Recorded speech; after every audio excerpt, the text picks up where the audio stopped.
অনেক দিন পর আজ মা আমাকে চুলে ডেন্টিং পেন্টিং করে দিল। তো কাল রাতে দেখো আমি পতঞ্জলি মেহেন্দিটাকে মানে চায়ের লিকার দিয়ে এইভাবে ভিজিয়ে রেখেছিলাম, তো কত সুন্দর ফুলে গেল। তারপর দেখো এখন বাজে প্রায় বিকেল মানে 2-2:30 মানে দুপুর 2-2:30।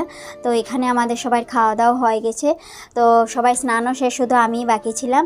আর এদিকে দেখো আমি এখন চুলে ডেন্টিং পেন্টিং করে নিচ্ছি। আর মেহেন্দিটা দেখো পিওর মেহেন্দি এটা, আর কালারটাও দারুণ আসে। তো অনেক দিন হয়েছে দেইনি, তো তাই ভাবলাম আজ চুলে একটুখানি ডেন্টিং পেন্টিং করে নিই।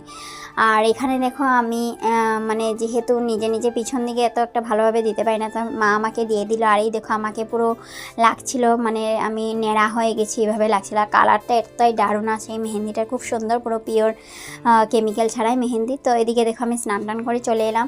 আর কত সুন্দর মেহেন্দিটার কালার ছিল। আর এটা বেশি না, মানে 2.5-3 ঘন্টার মতো রাখলেই যথেষ্ট, খুব সুন্দর কালার আসে। আর চুলটা অনেকটাই সিল্কি লাগে, আর রোদে গেলে খুব সুন্দর একটা শাইন কালার আসে, অনেকটাই দারুণ। তোমরা অবশ্যই মেহেন্দিটা ট্রাই করো, পতঞ্জলি মেহেন্দি। তো দেখবে তোমাদেরও চুলের হেয়ার গ্রোথ হবে, প্লাস চুলটা অনেকটাই শাইন থাকবে, খুব সুন্দর থাকবে চুলটা।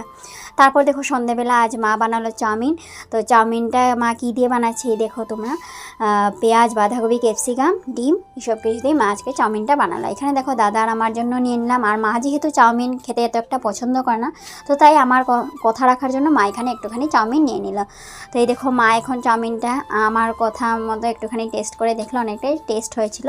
তারপর দেখো আমিও নিয়ে নিলাম এখানে সস দিয়ে চাউমিন। তো চলো আজকের ভিডিওটা এখানেই শেষ করছি। ভিডিওটা কেমন লাগলো কমেন্টে জানিও। আর এইভাবে নতুন নতুন ভিডিও দেখার জন্য আমাকে তোমরা ফলো এবং সাবস্ক্রাইব করে দিও। বাই, ফিরে আসছি নতুন একটা ভিডিও নিয়ে।